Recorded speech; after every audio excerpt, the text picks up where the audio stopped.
Okay. All right. So I asked you to watch the videos on how the internet works. Now, it's important to watch these videos because it shows how the internet doesn't have a central control. The control is at the ends. All the internet provides is link between each computer, or at most link between many computers and a computer that acts as a link to other group of computers. And that computer that works as a link is called a router. Okay, router computer. All right? And each router is connected to a group of computers, and that in itself constitutes a local area network, LAN. Okay? And the internet is called internet because it is network between these local area networks. And that's what all the network provides, link between computers, the physical link. Everything else, well, not everything else, but most of the control on when a message is sent and how the message is sent and using what application or using what application, what message is sent is all controlled at the end. So here, it's only a few minutes, and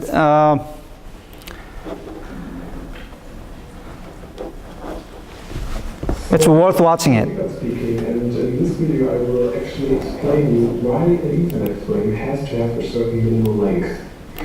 So the reason is actually pretty simple. Ethernet is a non-deterministic protocol. What this means is that any device on the network can start transferring data at any given time. And what could happen is that a collision could occur. And we recall from the first video of this series what this means. The big problem is who's actually supposed to use the medium. So if A starts to transfer some data, at some point in time B might also decide, hey, I want to use the medium and transfer some data. So now what's happening actually is that C receives corrupted data because it receives the data from A and B. And what you want to achieve is that when you send data, you want to occupy the entire shared medium. You want to occupy the entire wire. See, the term a non-deterministic protocol, big word, doesn't mean much, right? It just means that each computer, because control is at each computer, at each terminal, you don't know when the message is going to come. There is no central authority that organizes, governs the traffic so that things don't collide with one another. So if all the computers, all the users of all the terminals send the messages whenever they want, then there will be collisions. And to prevent the collisions, it's important that they cut down the time into smallest durations so that in each of the duration, the sender of the message occupies the whole medium, right? So there is no other message that's transmitted at that smallest split of a second. So when you just transfer one bit of data, and let's assume that you have a 100 megabit Ethernet card. That's the capacity. Ethernet means that you can send 100 million bits per second.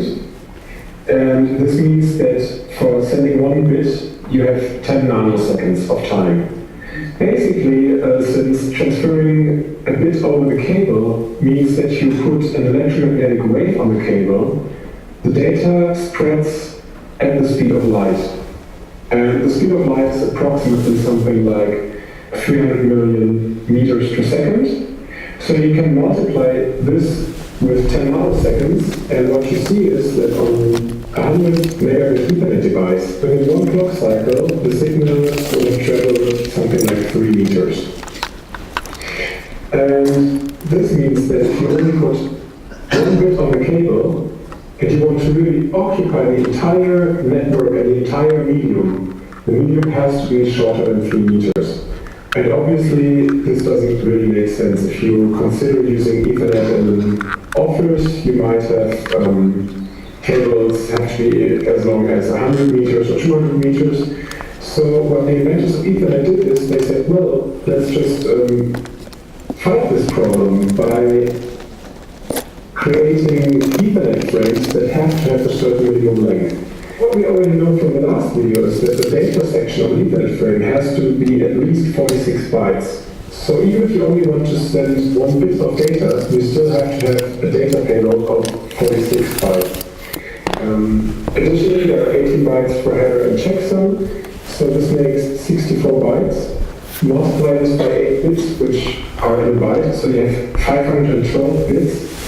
And these are the amount of clock cycles that you occupy the wire when you start transferring Ethernet. So you can multiply this by 3 meters per clock cycle, and then you realize that you can actually achieve a distance of something like 1.5 kilometers. In real Ethernet, the distance that is supported will be a little bit shorter in order to make sure that everything really works fine.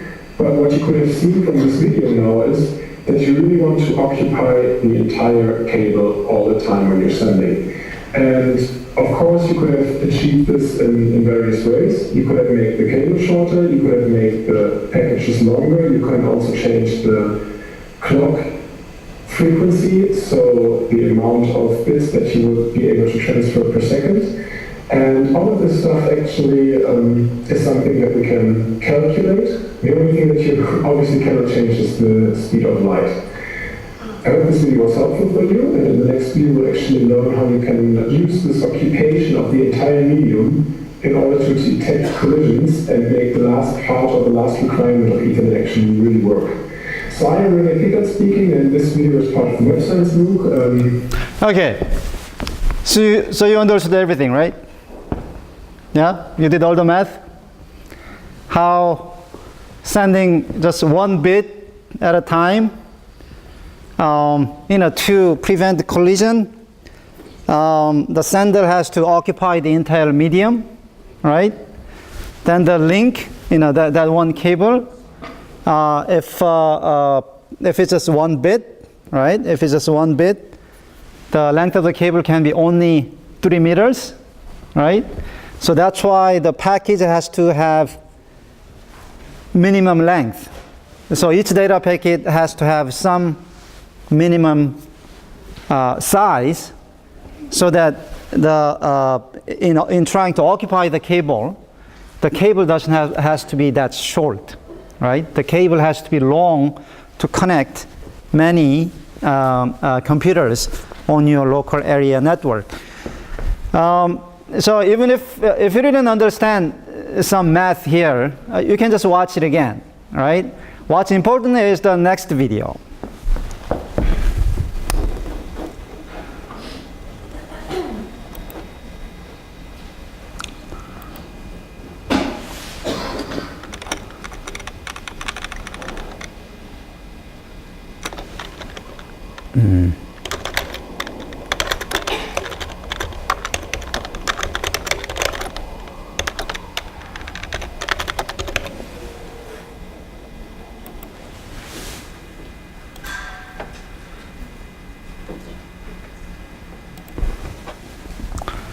So as we have learned in the Ethernet part of the Web Science MOOC, there are quite some limitations of Ethernet. And one limitation is that the transfer distance should be shorter than 500 meters.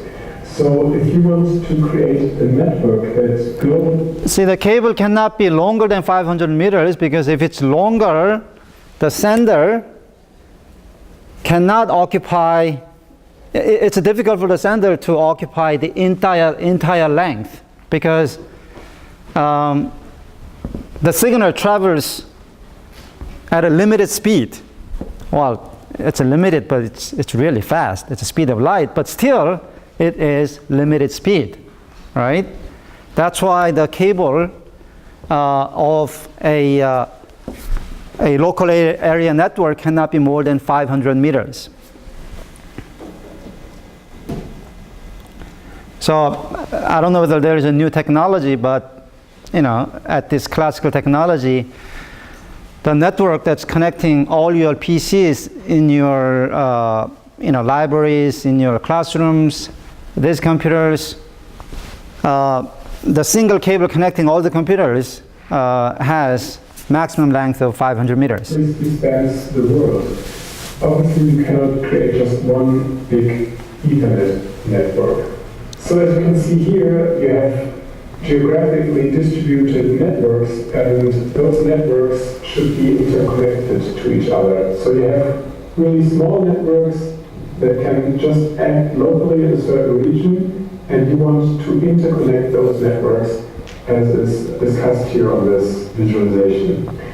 So Ethernet also has another limitation, and that was the problem with collisions. With the non-deterministic protocol, every time someone wants to send some data, he has to occupy the entire network. And if there are too many clients there, collisions would arise all the time, with the result that no one would be able to pass any message or pass any Ethernet frame anymore. So another requirement to create the Internet was to have it decentralized.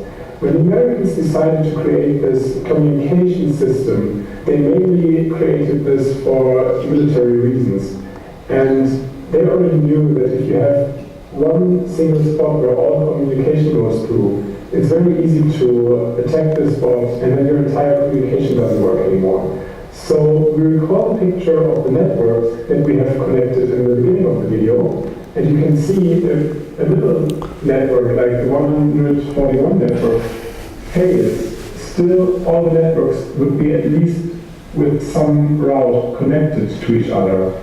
On the opposite, if you make this star-like topology where everything is connected to this one important network, if this one fails, you are in trouble because then your system has no way of communicating anymore.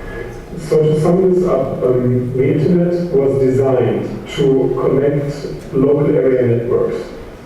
Also, the Internet was designed to be decentralized, so to have not really one single point of failure.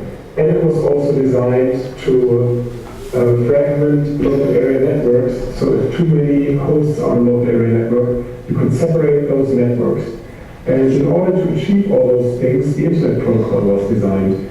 And in the next few videos, I will explain you how the Internet protocol works and what the ideas behind this were, how IP addresses work, what classful network is, how routing will work, and of course, how the protocol is designed. So I hope this video and information was helpful for you. I was Ray Pickett speaking, and see you in the next video. Okay. So now you have a visual, okay, maybe I should do this for you. Now you have a visual understanding of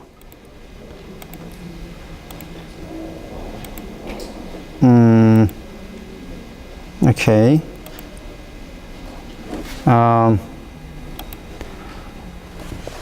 Okay, maybe what I'm looking for is in the next video.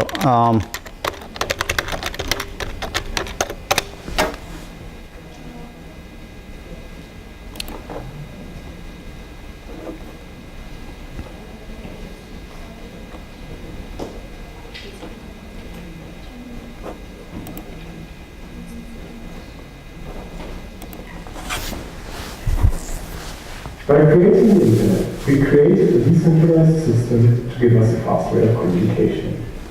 In order to achieve this, the Internet Protocol Suite, commonly known as TCP/IP, has been introduced. It is an open and standardized collection of protocols that act on 4 different layers. There exist various other layered models for creating global communication networks.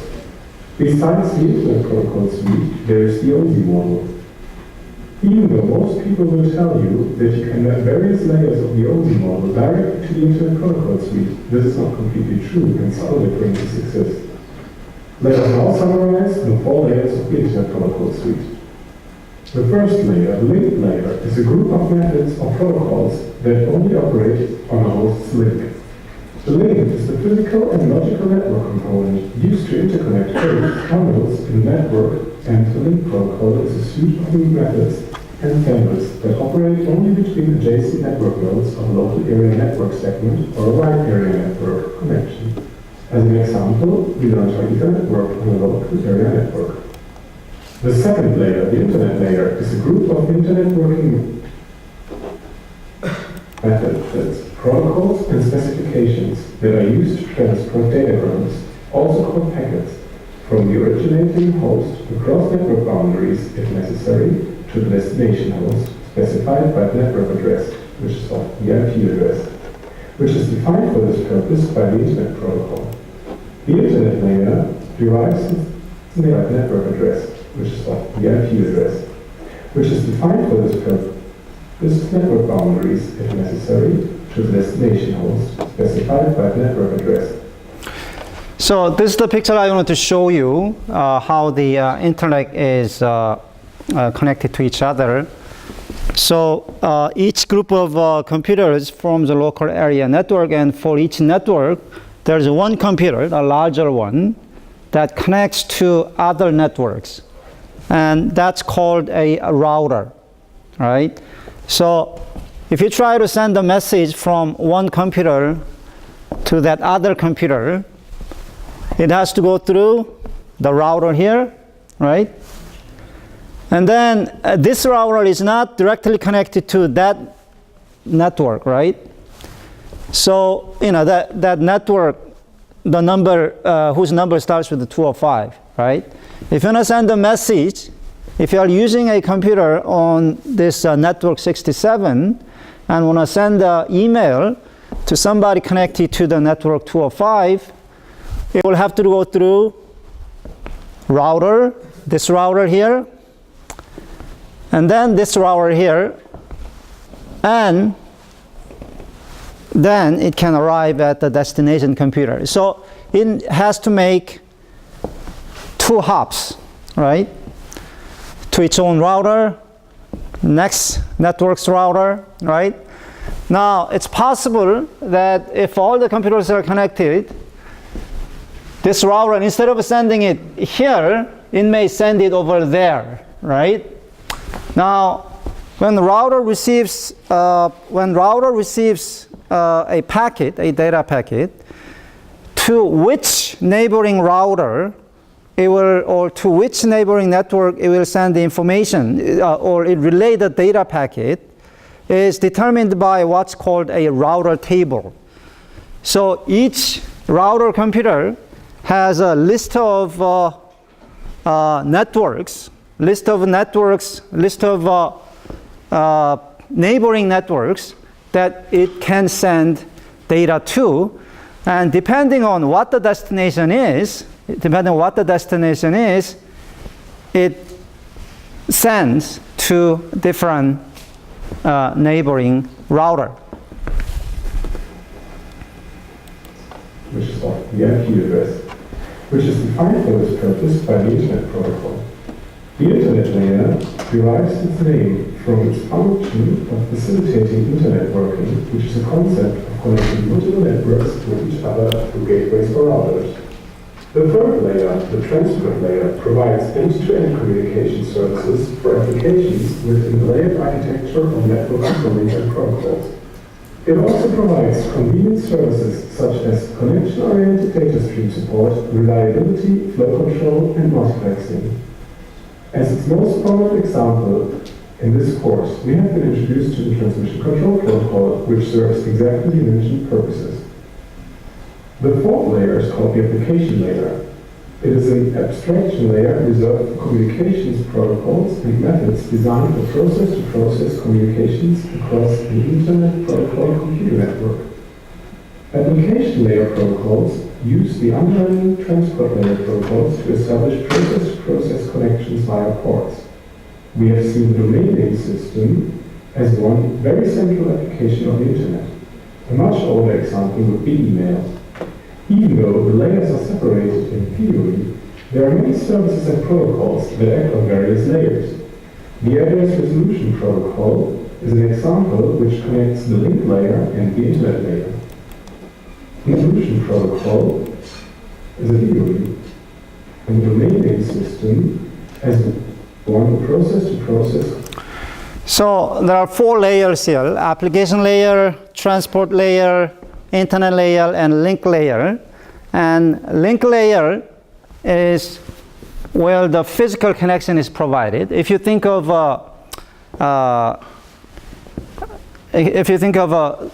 the lectures at our school, you can think of the link layer as responsible for providing the classrooms where the lecture can take place, right? And internet layer is where they connect the different computers with one another so that data packet can travel from one computer to the other. And that layer, if you think of lectures here, there must be a database kept by the university of all the classes, categorized by the subject matters, and all the classes are given numbers, right? So if you just choose one number, if you all choose the same class code or lecture code, you will all take the same class, right? So there has to be organization of how students, without collision or without confusion, they can choose the classes they want. I mean, it's not exactly analogous to how the internet layer works, but you can think of it that way. So there must be people providing classrooms, and there must be people giving the numbers to the classes that you can choose from at the beginning of the semester, right? So they are different people. They are separate layers, right? And then transport layer is the technology that makes sure that packets are delivered correctly to the end, to the receiver. Link layer, internet layer is all about the sender. Now, the transport layer takes care of whether the packet is correctly delivered, right? So maybe transport layer, if you want to make an analogy, if you want to extend the analogy, you can think about the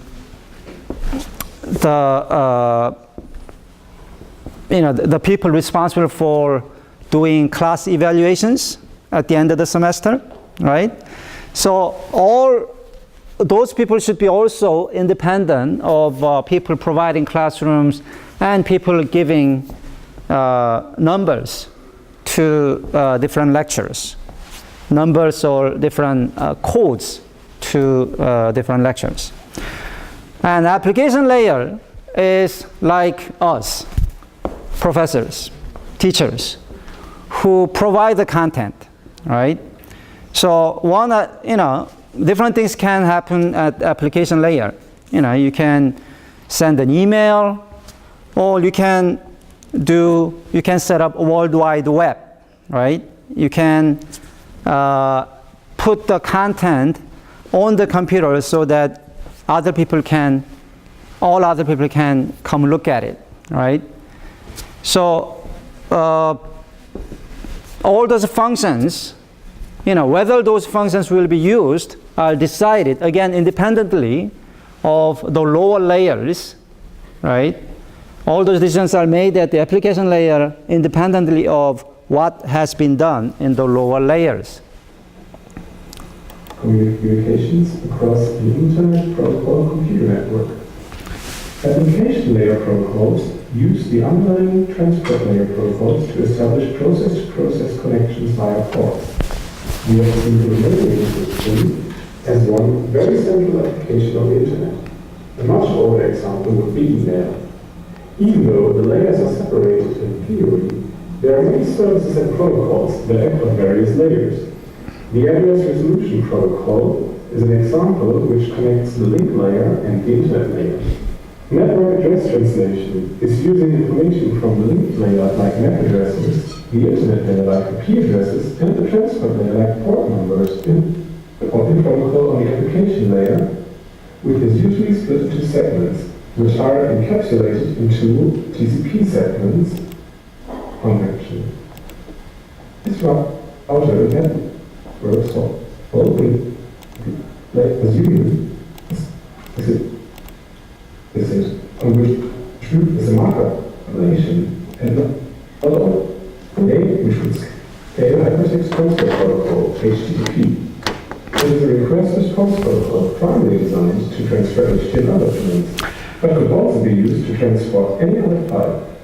Opposite of email, and information is requested, but pulled and not sent, pushed. This said, the World Wide Web and the Internet as streets enable people to travel between various places. The World Wide Web is an application on the Internet. Even though the Internet is a core building block, is an application on the Internet. Even though it enables data to travel between hosts, as streets enable people to travel between various places. The World Wide Web is an application on the Internet. Even though the Internet is a core building block for the World Wide Web, I want to stress that it would have been possible to create the World Wide Web without the invention of the Internet, by just using the street system and mail as an underlying network and communication system, even though this would have been pretty boring, useless, and probably very expensive. I hope this video information was useful for you. Okay, so the last point he was making was that Internet is different from World Wide Web. So Internet is the structure that constitutes the bottom three layers. The link layer, the Internet layer, and the transport layer, right? Link layer connects all the computers. The Internet layer decides how the packets travel from one computer to the other. The transport layer makes sure that the packet is actually delivered. Okay? Now, as you saw in the videos, what's meant by data packet? Just a voltage, right? Electric voltage that will apply to any cable. It can be copper cable, it can be fiber optic, it can be anything, right? And that is the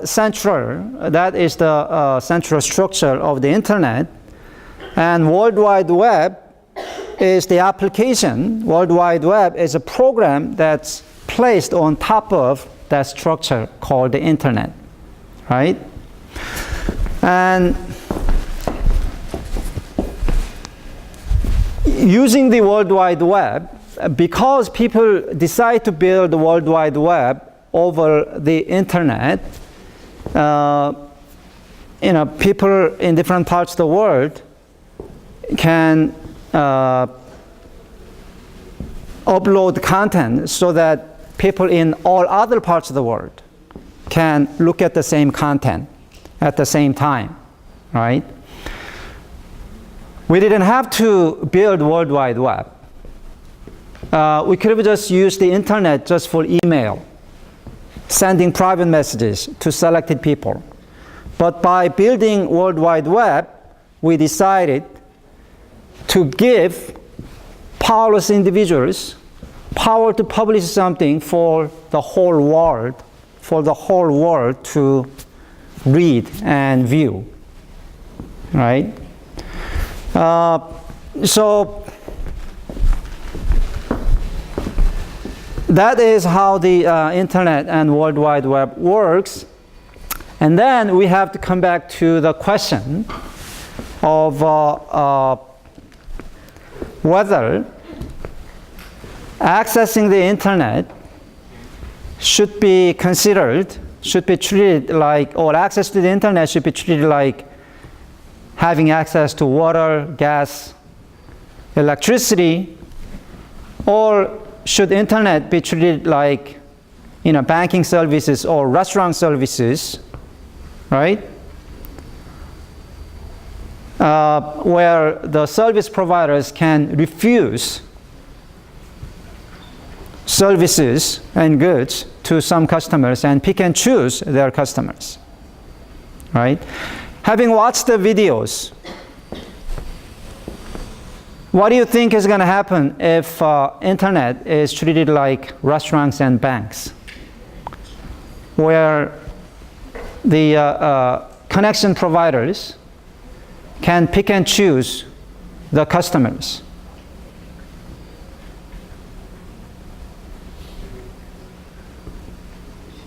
Do you think that the internet will work properly? It will not, right? I mean, the whole reason the internet exists, the whole value of the internet is that it is connected to one another so that each one works not just as a sender and receiver of information, but intermediary for other computers as well, right? For instance, if I want to send an email to my brother in Los Angeles, I don't need to build a line myself all the way to Los Angeles. I don't need to buy a line, right? I don't need to pay for a line reserved just for me and my brother for those few minutes that I'm talking to him, right? Now, there is a way for you to buy it, and that's your regular phone line. That's why international phone call is expensive. Because when you are talking to somebody in another country, you have exclusive use of that line during the conversation, right? Now, the internet doesn't work like that. All the routers, right, all the routers that are in Korea and all the routers in the US, they form a network through which my messages will be delivered to my brother and back and forth. All the computers connected to the network, they pass the buckets, right? Yes, at each computer, the user can also use that computer to send a message to other people, but at the same time, it has promised to get the bucket from the neighboring router and pass to the next router, right? Because all the computers have made that promise of getting a bucket from the neighboring router and handing over to the next neighboring router, because all the router computers have made that promises, I can send an email and go to sleep without worrying whether the email will actually reach my brother's account. Now, the TCP/IP network, the transport layer will make sure that the packet is delivered. So if it's not delivered, the packet will be delivered to some other route, right, through some other routers. But it will keep trying until the packet is delivered. That's why sometimes you get a message saying, oh, we tried to deliver your email for past 4 hours. And I mean, you sent a message and you went to sleep and got up like 8 hours later, but somebody was trying to deliver your packet for past 4 hours, right? Did you pay anybody to do that? No. All the computers around the world made a promise that if they get a bucket from their neighboring router, they'll try to deliver to the next router. And as long as all the computers keep that promise, if you just click, send an email and go to sleep, there will be many computers between you and your brother that will be trying to deliver your packet, your mail, to the destination. Now assume that these routers can pick and choose their customers, meaning pick and choose which data packets to relay and which packets not to. It will be very, very unreliable, right? I mean, when you have to send an email by clicking, you will not be guaranteed that all the networks between you and your brother will be trying to deliver that packet for 4 hours or 8 hours, however much time that you configured, right? Because some of the computers will be saying, we don't deliver packets from Korea, right? Then some other routers may say, we don't deliver packets coming through Russia, right? If those things happen, the service that the entire network is supposed to provide to all the people around the world will be of not much value, right? That's why we want to make sure that the internet is treated like water, gas, electricity, where the providers, the network providers, do not discriminate data packets.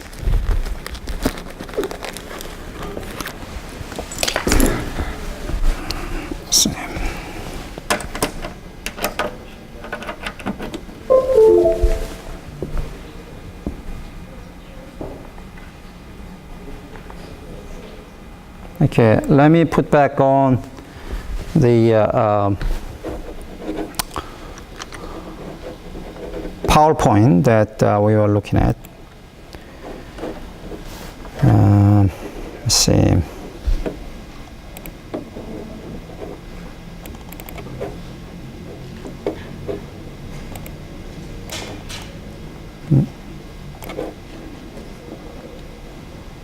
Okay.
So to drive the point home one more time, internet, there is a strong political movement that the internet should be treated like a common carrier, like water, gas, electricity.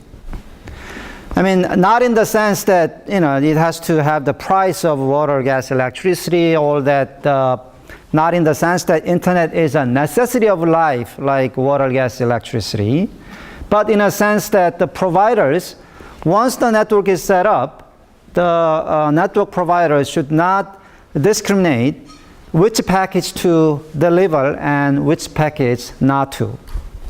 Deliver to the next network or next computer. The reason is that the internet is a distributed network. Distributed communication system means, well, it's not just distributed, it's extremely distributed. There is no one person or one company that can interfere or that can control how the how information is sent over the network. And it's extremely distributed so that the control is at the terminals, at the ends, and not at the center. So why? Because this way more people will use the internet. Go to the train station.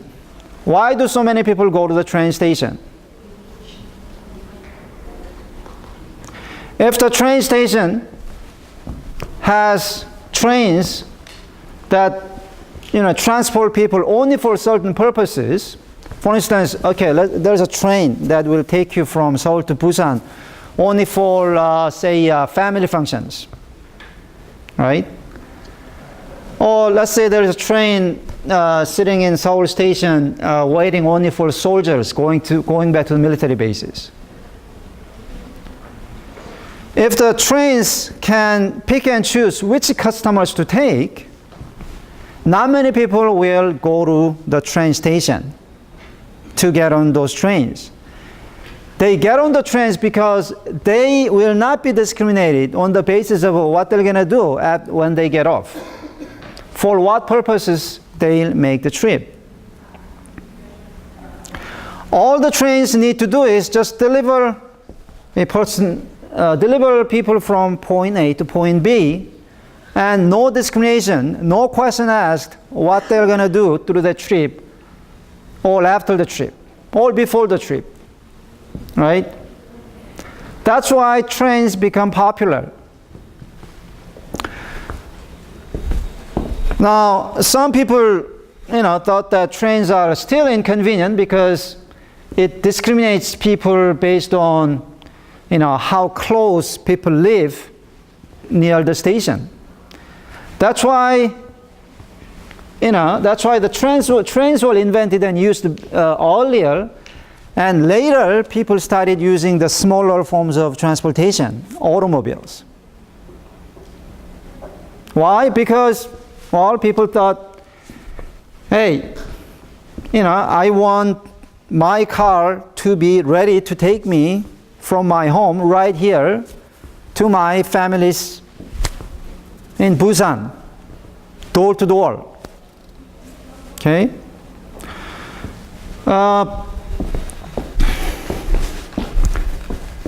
So the idea is that the uniformity at the center or non-discrimination at the center guarantees the diversity at the ends, right? Because the trains and hospitals and, okay, I'm not going to talk about hospitals yet, but the trains and, water facilities, gas facilities, and buses do not discriminate.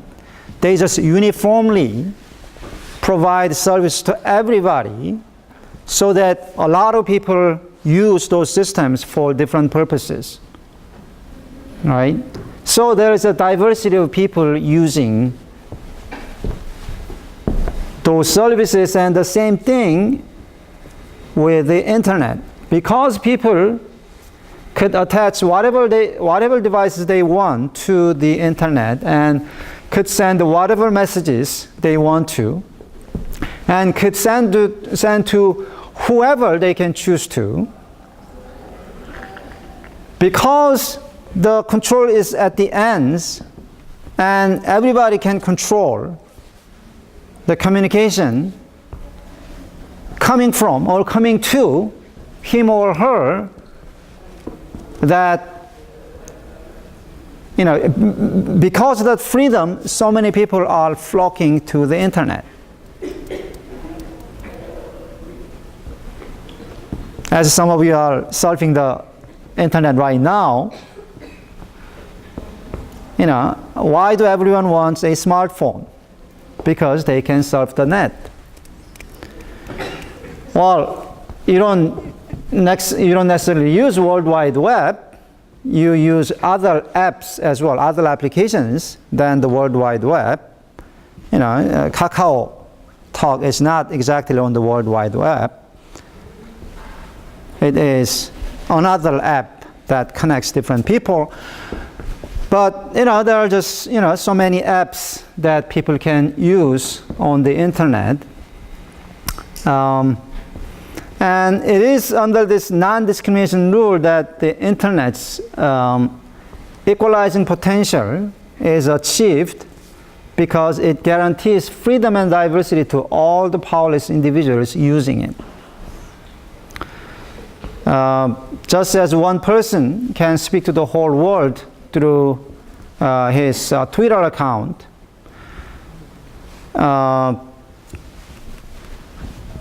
that's a feat. That's something that could not be achieved using newspaper or broadcasting. But it's made possible through the internet. The President of the Republic of Korea, the President of the United States, each has one Twitter account. You all have one Twitter account.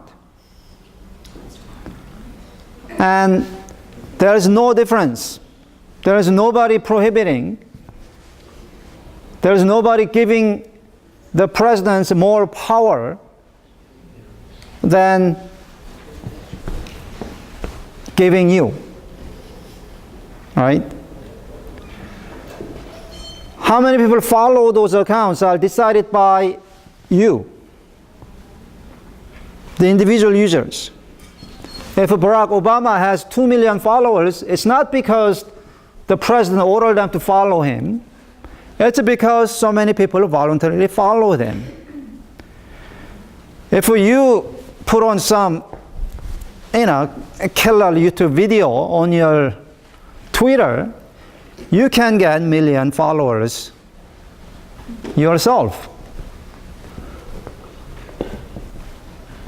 So, that is the equalizing potential. That is the promise of the internet. And in order to keep that, you have to give diversity and freedom to the end users, the users that are occupying each computer connected to the network in the picture that you saw a minute ago in the video. All right? That's why net neutrality is important, and that's why there's a movement to treat the internet as a common carrier. Well, then how about just why not? Why do we require neutrality and non-discrimination just to the network operators? Okay? Why do we not demand the same to the content providers or application providers? For instance, you cannot upload MP3 files on YouTube. So YouTube is not neutral to music files. Why is that?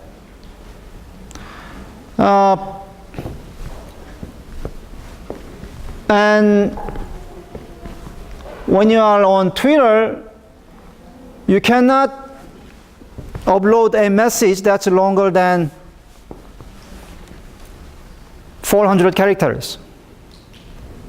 In Korean, 150 characters, because in Korean alphabets, each alphabet, right, is composed of several, 2-3 alphabets.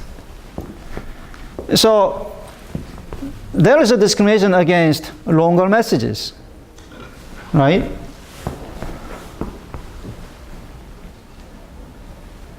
Why can't we, demand the same neutrality, same non-discrimination, same rule of non-discrimination to those platform providers? Also, Facebook often takes down nude pictures, even if they are legal. Right? So recently there was controversy about takedown of this famous artwork from Renaissance period, a nude painting done by I think Caravaggio from Renaissance. I mean, nude paintings abound in art history. But Facebook has a very strong rule against nude pictures. So they even took down this picture from the Vietnam War. Let me show you.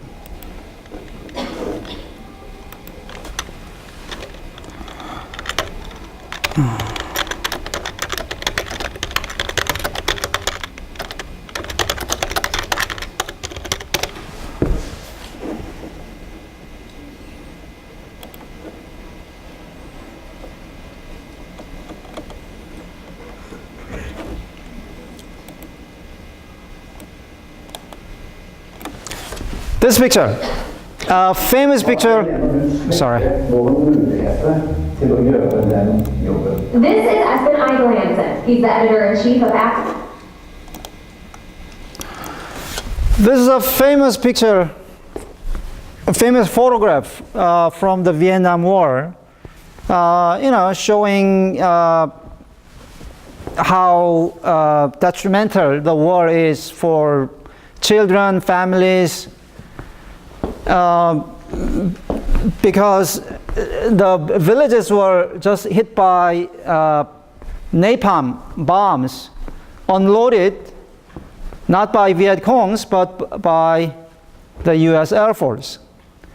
And this girl is naked because she had to, take off the clothing, because when napalm gets onto the clothing, it starts burning through the clothing, burning through the skin. So that's why she got quickly naked and is running away. This picture is available in the libraries, in many of our history textbooks that you probably used in your high schools, but it was taken off from Facebook. Because Facebook has a strong rule against nudity. That's not neutral. I mean, taking down illegal photos, illegal pictures, that's fine because it is illegal. That's not discrimination. I mean, if that's discrimination, if you are caught by police officers while doing drug, you can make an argument that you are being discriminated, right? That's not a discrimination, taking down illegal. But this is not an illegal photo. Yeah, it was taken down. But nobody is demanding that Facebook to be neutral about nude pictures.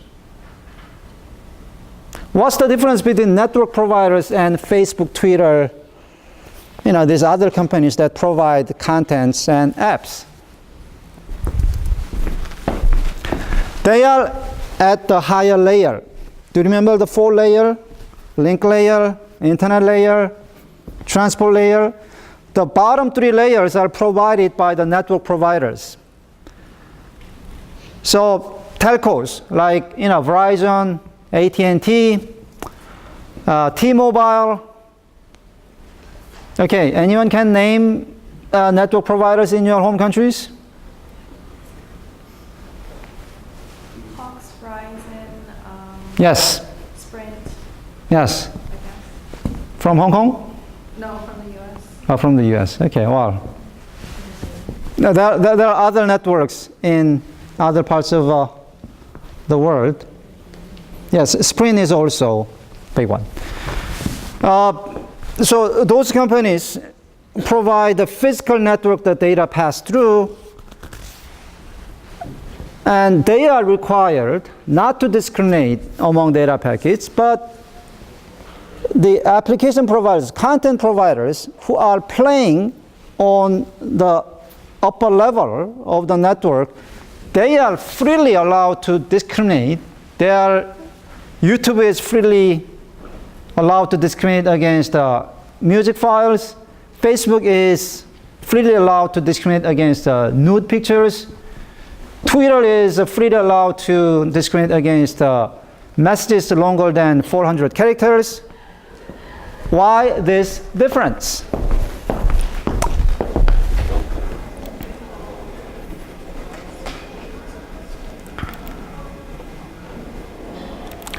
Well, the difference is this.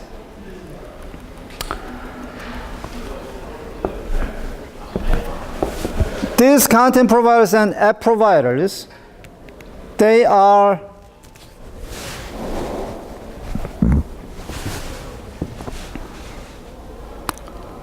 no different from individual users, at least as far as the network is concerned. When you log on to Google, you log on google.com, one URL. If you set up a blog page, you have a URL, right? There is no force that's pushing people to use, there's no law pushing people to log on Google as opposed to your blog.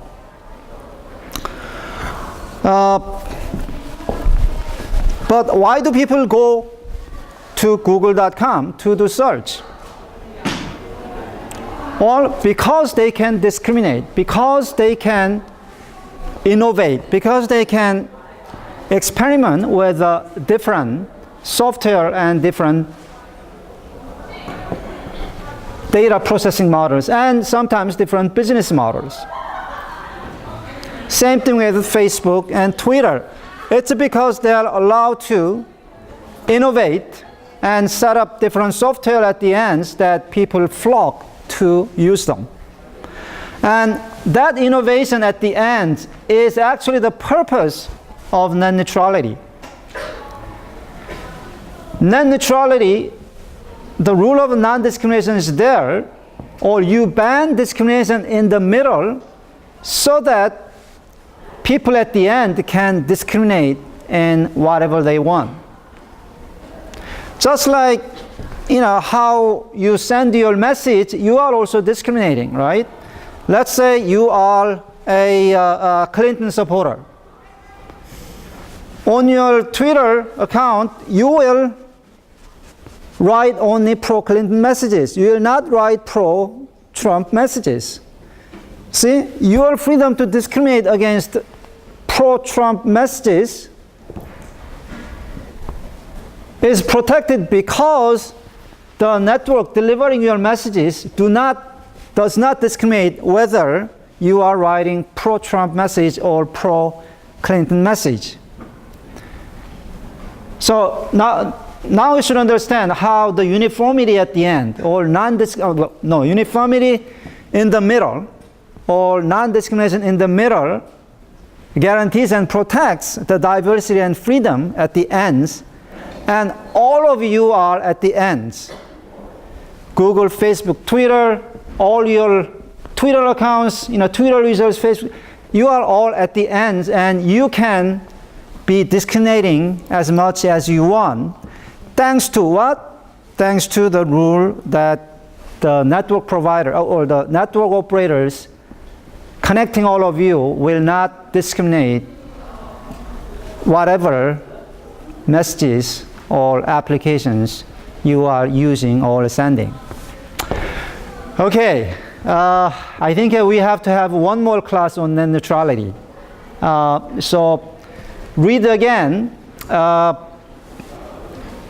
stuff that I put on Blackboard, and we'll talk about that on Thursday. I'll put one more thing. There will be, toward the end of the class, Thursday we'll have a debate, okay? Just like what we did earlier in the semester. We'll have a debate about Facebook's free basics. Okay? Facebook's free basics. So if you want, you can look it up, and you can also read some of the material that I'll put on Blackboard. I'll do a separate posting of the material to read. I mean, not a lot, just small, in addition to what's on it already, just for Thursday. Okay?